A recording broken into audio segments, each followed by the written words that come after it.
오늘 이 에스라서는 우리가 구약 창세기부터 1월 첫째 주부터 지금까지 11번째, 12번째 주에 맞이해서 오늘은 창세기부터 시작해서 지금 에스라까지 왔는데 그 전에 내용은 다 모르겠죠, 그죠? 뭐 아는 게 있겠습니까, 이제 우리가. 자, 하여튼 그런데 에스라서 오늘 에스라서에 집중해야 되겠죠. 오늘 제목은 뭐냐? 6월절 회복이다라는 거죠.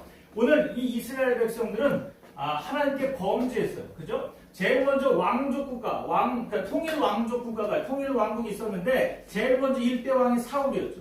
근데 이 사울은 하나님께서 처음에 택하셨을 때 다 택하려고 택한 것이 아니었죠. 왜냐면 이스라엘 백성들이 왕이 없으니까 제멋대로 사니까 하나님께 왕을 주십시오. 하나님은 왕으로 섬기라고 일부러 하나님께서 왕을 안 주셨는데도 불구하고 사람들은 그걸 깨닫지 못하고 하나님의 왕이 아니라 우리 인간을 다스리는 인간의 왕을 원합니다. 그래서 하나님께서 그래 그럼 안 되겠다. 그래서 선지자 사무엘이 도저히 하나님은 왕이신데 하나님은 왕으로 여기지 않는 이스라엘 백성들을 향해서 하나님 어찌하오리까? 라고 얘기하니까 하나님께서 왕을 줘라. 내가 기름을 붓겠다. 그래서 사울왕을 세우죠. 이 사울왕은 처음에 늠름하고 아주 멋있었는데 문제는 하나님의 성령이 떠나고 나니까 점점 불안과 초조, 두려움이 있어서 이스라엘 백성들을 잘 거느리지 못했다는 거죠. 그리고 나서 두 번째 하나님께서 다윗에게 기름을 부었습니다. 그 다윗이 기름을 붓고 나서 너무 좋아서 하나님께 늘 찬양하고 하나님의 성전을 늘 갈구했는데 하나님, 내가 하나님을 너무나 사랑합니다. 내가 성전을 짓겠습니다. 그러니까 안 된다. 네 손에 피가 너무 많아. 그래서 성전을 지을 수가 없어. 네 아들 때에서 성전을 짓게 하겠다. 그래서 그 다음 아들 솔로몬이 왕이 되고 나서 하나님의 거룩한 성전을 짓게 되죠. 그리고 성전을 멋지게 짓고 나서 그 다음에 문제가 뭐냐? 하나님께 구할 때 하나님 나에게 지혜를 주십시오. 자기 아버지 다윗 왕은 너무 멋지게 이스라엘을 다스렸는데 저는 그렇게 감당할 수가 없는 사람입니다. 저는 무지한 사람입니다. 저는 연약합니다. 하나님께서 나에게 지혜를 주셔서 이스라엘 백성을 다스리게 해주십시오. 하나님이 너무 기뻐서 너는 부귀를 구하지도 않고 영화를 구하지도 않고 지혜를 구하는구나. 그래서 내가 너무 기뻐서 내가 다 줄게. 그리고 모든 것을 주셨는데 이 솔로몬이 하나님께 주시는 많은 것들을 가지고 하나님께 늘 나아가야 되는데 이제는 내가 왕이고 인간적인 게 이제 생각이 나는 게 뭐냐? 내가 이스라엘 백성을 잘 다스리기 위해서 다른 나라들과 화친을 맺어야겠다. 그래서 다른 나라 공주들과 결혼하기 시작하죠. 근데 한두 명도 아니고 1000명과 결혼을 했는데 이 1000명 결혼하는 결혼식만 해도 1000일인데 3년 반 동안 결혼식만 하면 그죠? 엄청나게 많은 결혼을 했는데 불구하고 왜 결혼했냐? 하나님을 두려워하지 않고 하나님께서 이스라엘 백성들을 케어하신다는 걸 생각하지 못하니까 내가 어떻게 이스라엘 백성들을 다스릴 것인가? 하나님이 주신 지혜를 가지고 무엇을 할 것인가? 하나님께 구하지 않고 자기가 할 수 있는 방법이 뭐냐? 결혼해서 많은 나라들과 화친을 맺으면 이제는 이스라엘은 아무 적들로부터 공격을 당하지 않고 이제 좋은 나라가 될 것이다. 태평성대가 될 것이다. 자기 생각에 1000명과 결혼했는데 그 결혼을 했던 그 여자들이 올 때 그냥 오는 게 아니라 종교를 가지고 왔어요. 우상들을 가지고 왔어요. 그래서 많은 산당을 지었어요. 그리고 우상 숭배를 할 수 있도록 하고 많은 제사장들을 고용해서 많은 사람들에게 이제 복음이 아닌 우상 숭배를 가르쳐 왔다는 거죠. 하나님의 기분이 되게 날 거죠. 그래서 하나님의 방법이 뭐냐? 안 되겠다. 쪼개야겠다. 나누어야겠다. 그래서 나눈 게 뭐냐면 바로 하나님께서 안 되겠다고 나누었는데 북쪽에는 이스라엘 10지파가 가서 이스라엘을 만들고 남쪽에는 12지파 중에 2지파만 밑에 내려가서 유다를 만들었는데 북이스라엘의 왕들은 19왕이 있었는데 그 왕들이 하나같이 하나님을 섬기는 놈들이 하나도 없어서 결국은 빨리 망했죠. 722년 935년에 분열이 돼갖고 722년 만에 망한 거예요. 그래서 북이스라엘은 아수르에 의해서 이제 정복을 당하고 그리고 남유다만 하나님을 섬기는 왕들이 조금씩 있었는데 하나님이 그것도 기뻐해서 130년을 더 살게 해갖고 결국 남유다도 바벨론에게 포로를 당하고 망하게 되죠. 놀라운 것은 예레미야 선지자를 통해서 하나님께서 예언하신 게 뭐냐면 너희들은 하나님을 섬기지 않았기 때문에 결국은 포로로 갈 거다. 그런데 70년 만에 다시 돌아올 것이다. 아무도 안 믿었지만 몇몇 사람들은 그것을 믿고 기다렸다는 거예요. 모든 하나님께서 대가 지불을 통해서 하나님께서 우상 숭배했던 이스라엘 백성들을 고통만 주는 것이 아니라 반드시 하나님은 희망적인 메시지도 주신다는 거예요. 너희들이 포로를 끌려갔지만 거기서 고통을 당하겠지만 하나님은 계획 기간이 있어서 그 기간 동안 단련하신 후에 하나님 다시 모으실 것이다. 그거를 믿든지 안 믿든지 하나님은 반드시 행한다는 거예요. 아멘. 놀라운 것은 아수르나 바벨론의 공통적인 특징이 뭐냐? 잔인한 민족이라는 거예요. 아수르는 왕이나 거기 있는 사람들을 데려갈 때 엄청나게 심각하게 사람을 죽였다는 거예요. 보통 심각하게 죽인 게 아니에요. 아이를 갖고 있다 아이의 배를 가르고 그리고 애를 끄집어내고 사람들한테 보이고 그리고 사람들의 귀와 코를 다 자르고 그리고 손도 자르고 그리면서 사람들을 꾹꾹 묶어서 끌고 가고 그럼 거기에 주목된 많은 사람들이 아수르를 두려워하는 거예요. 그러니까 아수르가 야 여기 사마리아 땅 버려서 다른 나라로 가라. 남자들 다른 나라로 보내고 여자들만 남겨놓고 외국에 있는 많은 사람들을 사마리아에 붙여갖고 혼혈족을 만들고 그래서 지금도 이스라엘의 사마리아 땅은 아주 나쁜 저주받은 땅이라고 하고 그렇게 해서 사마리아를 그렇게 만들었다는 거예요. 그리고 문제는 남유다가 바벨론의 포로로 끌려가는데 바벨론 왕이 그렇다고 바벨론이 좋은 나라냐 그것도 아니에요. 바벨론은 되게 황당한 게 뭐냐면 부모들의 그 눈을 부모들 앞에서 부모들 딱 놓고 자녀들 앞에 놓고 자녀들 잔인하게 죽이고 던지고 맺히고 해서 완전히 죽이는 걸 아버지 어머니가 보게 만들고 그리고 아버지 어머니 눈을 뺐어요. 그러면 자기가 마지막 본 것이 자기 자녀들의 죽음을 봤기 때문에 살아갈 수가 없는 거죠. 그러면서 그 영상이 날마다 자기 아들, 딸들이 죽어가는 영상들을 봤기 때문에 날마다 고통스럽고 고민하고 강가에서 날마다 울었다라는 거예요. 그렇게 비참하게 바벨론은 남유다를 쓸어갔다는 거예요. 그리고 유명한 왕족들 중에서 똘똘한 놈들만 데려다가 왕족 교육을 시키고 그리고 그 바벨론의 왕족의 안에서 있게 만든 거예요. 왜냐면 자기 나라를 자기 사람들이 잘하니까 통치하도록 그렇게 만들었다는 거예요. 그런데 그 와중에 예레미야의 선지자를 통해서 하나님이 약속하시면 너희들은 비참하게 끌려간다. 왜 끌려가는지 왜 나라가 망하는지 너희들은 알아야 된다. 그것이 하나님을 섬기지 않고 우상 숭배했기 때문이다. 그래서 우상에서 멀어져야 된다. 그러나 그 기간은 70년으로 한정하겠다. 70년 후에 다시 이스라엘 백성들이 돌아올 테니까 다시 돌아오면 하나님을 잘 섬겨야 된다. 그리고 약속한 70년이 돼서 그때 바벨론 왕이 무너지고 메데바사의 왕들이 들어왔는데 그때 고레스 왕이라는 사람이 가만히 보니까 이스라엘 백성이라는 나라가 있었는데 바벨론이 포로로 끌려왔구나. 그리고 나서 얘기한 게 다시 니네 나라로 가라. 그래갖고 1차로 스룹바벨이라는 사람의 총독을 통해서 1차로 귀환하게 되죠. 그래서 이스라엘 땅에 제일 먼저 귀환해서 에스라서 1장과 6장 사이의 내용을 보면 제일 먼저 귀환한 스룹바벨을 통해서 귀환한 사람들이 제일 먼저 했던 게 뭐냐? 성전을 재건했다는 거예요. 자기 집을 지은 게 아니라 성전을 재건했다는 거예요. 7장부터 끝장까지 보면 무슨 얘기, 11장까지 보면 무슨 얘기가 나오냐면 이제 예배를 회복했다는 거예요. 유월절을 기억했다는 거예요. 오늘 메시지가 6장 19절 22절의 말씀이 유월절 회복이에요.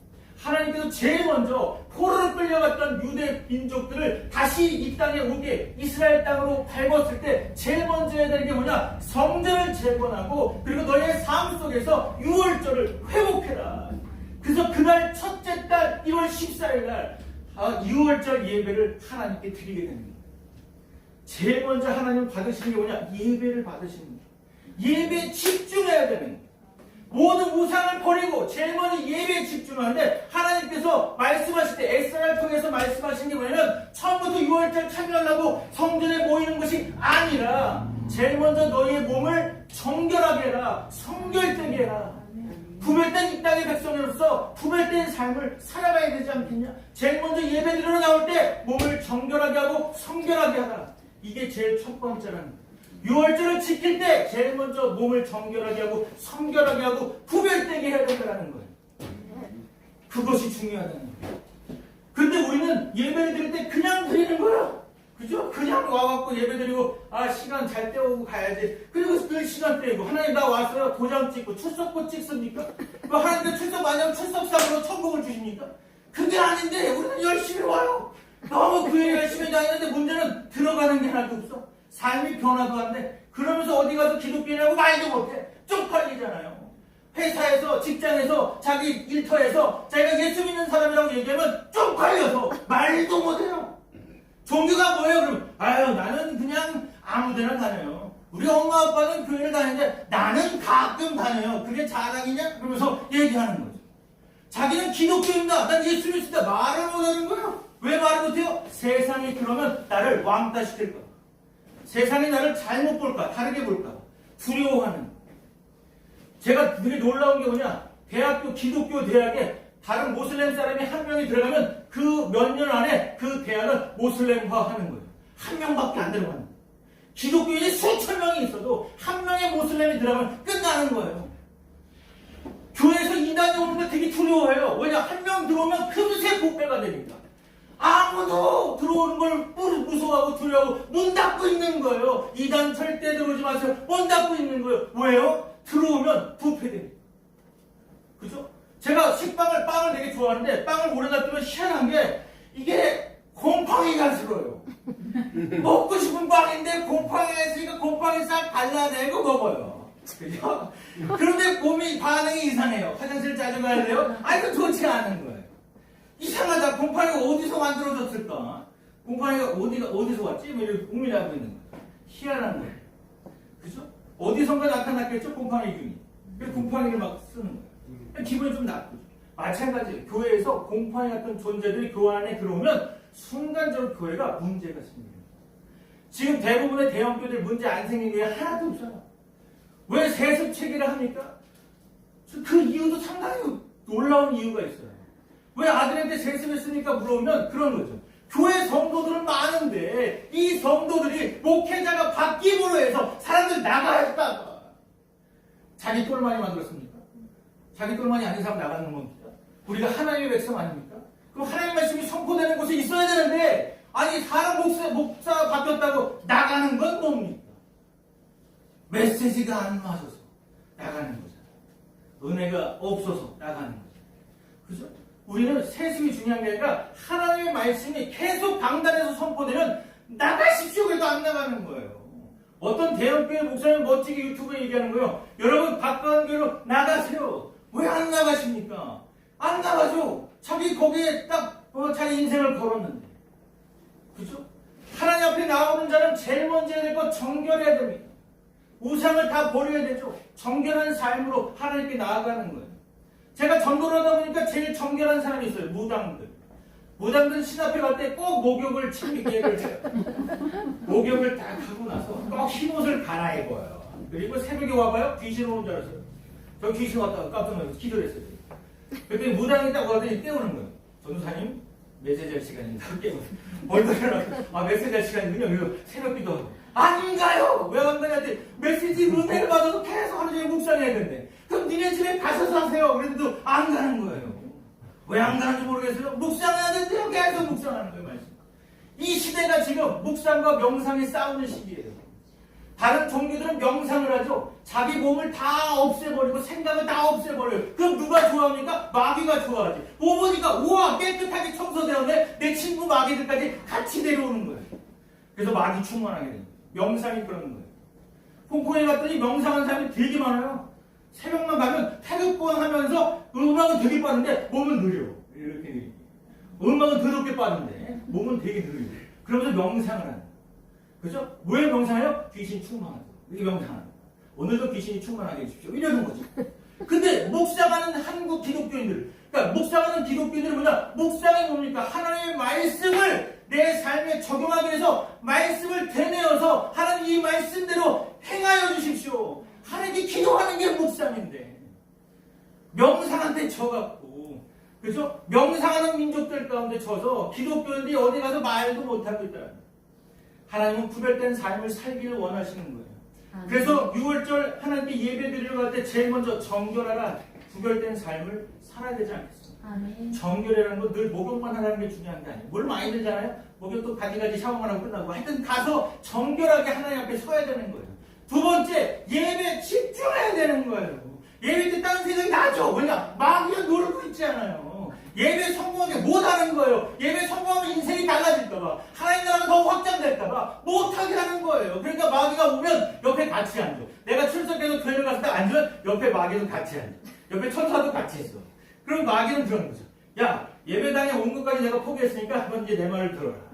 그러면 딴 생각을 하는 거야. 집에 가봐라. 지금 뭐 맛있는 거 있지 않냐? 자, 돼지고기가 너를 부른다. 닭고기가 너를 불러. 그리고 빵이 부패가 될 거야. 계속 얘기를 하는 거죠. 그러면 늘 거기에 생각하고 다 잡생각이 되게 많아. 끝나고 나면 하는 말이, 아, 목사님 말씀에 은혜가 너무 안 됐어. 그래서 난 잡생각을 했어. 아주 정당성이 있는 거죠. 목사님 말씀에 은혜가 안 되니까 자기는 딴 생각이 돼. 그게 무슨 정당성이 있겠습니까? 그죠? 사단한테 친 거지. 그 시간을 사단한테 헌납한 거지. 근데 우리는 예배에 집중하지 않아요. 왜요? 우리 삶이 너무 힘들어. 예배에 온 것도 쉽지 않게 왔는데 여기서 은혜는 주지도 않고 뭘 줄까 기다리고 있는데 아무것도 안 돼. 마음이 평안히 와 있는데 안 와. 오히려 짐이 더 많아져.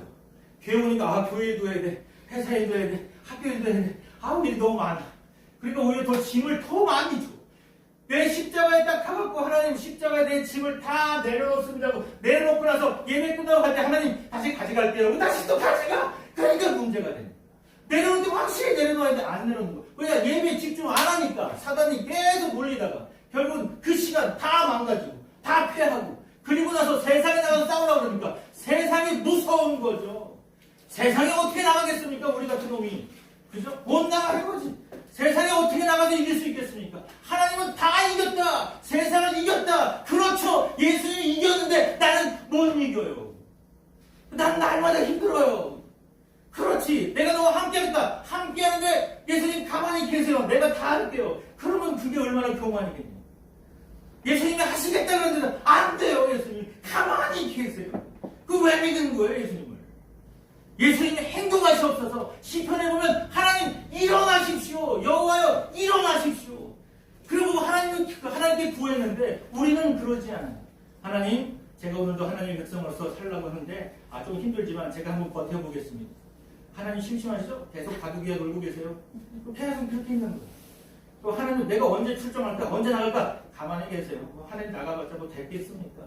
이 땅은 나한테 주어진 거라 내가 어떻게든지 버텨보겠습니다. 그러다 버티다가 얻어맞다가 뒤지는 거지. 힘들어지는 거예요. 하나님 하시겠다면 하세요. 그래야 되는데 하나님 잠깐만요. 나에게 능력을 주시면 내가 할게요. 이게 교만이라는 거예요. 하나님 저는 아무것도 할 수 없습니다. 솔로몬이 그렇게 고백할 때 하나님은 엄청난 능력을 주셨는데 하나님 왕이 되어보니까 능력이 있다 보니까 내가 할 수 있어요. 내가 이스라엘 백성을 잘 먹고 잘 살게 할 수 있어요. 왜냐? 결혼 많이 하면 돼요. 모든 나라들과 함께 하면 돼요. 그럼 나는 전쟁도 없는 태평생들을 이룰 수 있거든요. 결국은 하나님을 쫓아가지 않았다. 하나님께 의뢰하지도 않았어요. 성전을 짓고 나서 엄청나게 하나님 은혜를 주셨고 능력을 주셨는데도 불구하고 그 은혜와 능력을 인간적으로 사용하다가 결국 우상이 그 땅에 가득하게 하나님으로부터 크게 버림받게 됩니다. 여러분의 삶을 점검해봐야 돼요. 여러분이 정말 예배 생활을 하고 있는가? 정말 정결 때에 내가 예배를 사모하고 있는가? 그 예배당에 와서 내가 하나님 말씀에 집중하는가? 그리고 하나님 세 번째로 우리에게 주시는 게 무교절 7일을 하나님 주시는 거예요. 무교절은 누룩 없는 떡을 먹어요. 세상에 부패되고 세상에 누룩과 같은 죄 많은 세상 가운데서 구별된 인생을 살아갈 수 있도록 하나님 만드시는 거예요. 누룩 없는 떡을 우리가 취해야 되는 거예요. 우리의 삶을 일주일의 그 언약의 삶을 하나님과 함께하는 동행하는 삶을 살아가셔야 됩니다. 그럴 때 누르고 없는 것, 다시 말해서 세상에 있지만 세상과 융화되지 않고 세상과 합하지 않고 나는 하나님의 백성으로서 이 땅에 살아가야 되는 거예요. 그것이 필요한 거예요. 그런데 많은 사람들은 이상하게 생각해요. 세상이 무섭죠. 왜요? 양의 탈을 쓴 이리가 와서 양을 잡아먹잖아요. 그럼 우리는 왜 당하고만 있냐? 우리도 이리의 탈을 쓰고 이리한테 가야죠. 그 이리의 탈을 쓰고 가갖고 이리 앞에 가갖고 한참 있다가 맨 마지막에 한 명씩 골라갖고 나 원래 양이었어. 너도 양 될래? 너도 양 되고 싶구나. 같이 양하자. 그리고 다시 한번 이리의 탈을 쓰고 세상을 나가야 돼. 이거죠. 뱀같이 지혜롭고 비둘기같이 순결하라고 그랬지 비둘기같이 순결하고 뱀같이 지혜롭고 그렇지 얘기하지 않았어요. 예수님의 말씀은 순서가 중요합니다. 뱀같이 지혜롭고 세상이 뱀과 같거든요. 뱀과 같은 그 세상 가운데 지혜롭게 뱀을 이길 수 있는 지혜가 있어야 됩니다. 그리고 나서 비둘기같이 순결하라. 다시 말해서 내가 누구냐 정체성을 버리면 안 되는 거예요. 요즘에 사람들이 성 정체성까지 버려요. 제가 어떤 분을 전도하려고 애를 썼는데 그분이 끝까지 난 교회 안 다닌다, 예수 안 믿는다 이런 사람이 있었어요. 근데 오늘 갑자기 어디 갔다 지방을 갔다 오더니 저한테 예수 믿고 싶대요. 와우, 하나님께서 어떻게 넉다운을 시켰을까? 내가 몇 년을 고생해도 예수를 안 믿었던 사람이 뭘 봤길래 이 사람이 갑자기 예수 믿는다고 했을까? 그럼 궁금해서 물어봤어요. 아니 왜요? 저도 복음을 전해봤지만 예수 안 믿겠다고 아주 완고하신 분이 어떻게 예수 믿으려고 이렇게 오셨냐? 제가 아무한테나 이렇게 영접기도 시키는 게 아닌데 왜 어떻게 하나님 만나려고 이렇게 작정하셨습니까? 물어보니까 자기 아들이 결혼식이 있다고 해서 울산으로 내려오랬대요. 그래서 그래? 아들 결혼식 때문에 이제 간 거죠. 청첩장은 받지 않았어요. 왜냐면 안 주는 거예요. 돈이 없다고 안 만들었대요. 그래서 그런가 보다 하고 울산을 찾아간 거예요. 그럼 가는데 자기 아들 결혼식인데 옆에 신부가 남자예요. 자기도 남자인데 신부도 남자. 두 남자가 결혼하는 거예요. 서로 반지 끼고 뽀뽀하고. 그거 보더니 세상에 날세다. 예수 믿어야겠다. 나도 천국에도 가야겠다. 그래갖고 교회로 온 거예요. 예수 믿겠다. 아니 자기 아들이 동성애자라는 걸 몰랐던 거죠. 맨날 친구 전화는 많이 했는데 그 친구가 난 부인일 거라는 꿈에도 생각을 못했던 거예요. 그리고 다시 예수 믿겠다. 자기도 구원받을 수 있나요? 그래요. 구원은 아무나 하나님이 주시지 않겠지만 뭐 하나님께서 주시면 받을 수 있겠죠. 기도 좀 해주실래요? 제가 기도한다고 구원받은 건 아니겠지만 그래도 하나님께서 주시면 구원을 받을 수 있겠죠. 그러면서 이제 기도를 합시다고 같이 기도를 했습니다. 눈물을 펑펑 흘리는 거예요.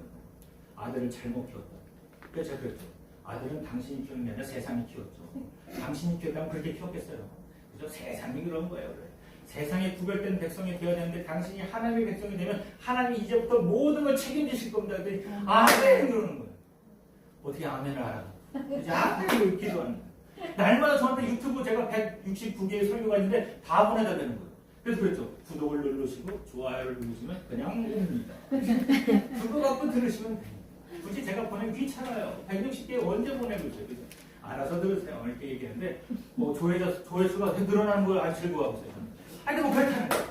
중요한 건 뭐냐? 하나님 앞에 유월절을 회복하라. 첫 번째 정결한 마음으로 하나님께 가야 된다. 예배에 집중해야 된다. 그리고 7일 동안에 무교절로서 누룩을 넣지 않는 빵을 먹는 인생을 살아야 된다는 거죠. 한 주간 동안 여러분은 승리하는 삶을 살아가셔야 됩니다. 기도하겠습니다. 하나님 감사합니다. 에스라의 말씀을 통해서 유월절이 회복되어지는 모습을 보고 하나님 오늘 이 시간 저희들에게도 예배에 집중하고 먼저 정결된 삶을 살아가며 예배에 집중하고 그리고 저희들이 7일간의 삶을 무교절 같은 삶 누룩 없는 삶을 살아갈 수 있도록 주님 주장하여 주옵소서. 에스라를 통해서 새롭게 재건하는 그런 이스라엘 백성들을 바라보신 그 하나님께서 오늘 우리에게 늘 실패하는 우리들에게도 하나님께서 늘 충만하게 함께 하시고 임마누엘로 함께 하신 그 하나님을 날마다 하나님께 찬양하며 하나님께 나아갈 수 있는 하나님의 거룩한 백성 되어줄 수 있도록 주님 주장하여 주옵소서. 오늘 이 시간 저희들이 고백합니다. 하나님 한 주간 동안 승리하는 삶을 살아갈 수 있도록 인도하시고 늘 나와 함께 하시는 하나님과 늘 동행하는 삶을 살아갈 수 있도록 인도하시며 날마다 기도 응답 속에 늘 하나님의 살아계심을 모든 사람들에게 알릴 수 있는 귀한 하나님의 일꾼들 되어질 수 있도록 주님 주장하여 주옵소서. 오늘 주님께서 함께 좀 있사하며 예수 그리스도 이름으로 기도합니다. 아멘. 아멘. 온전히 주께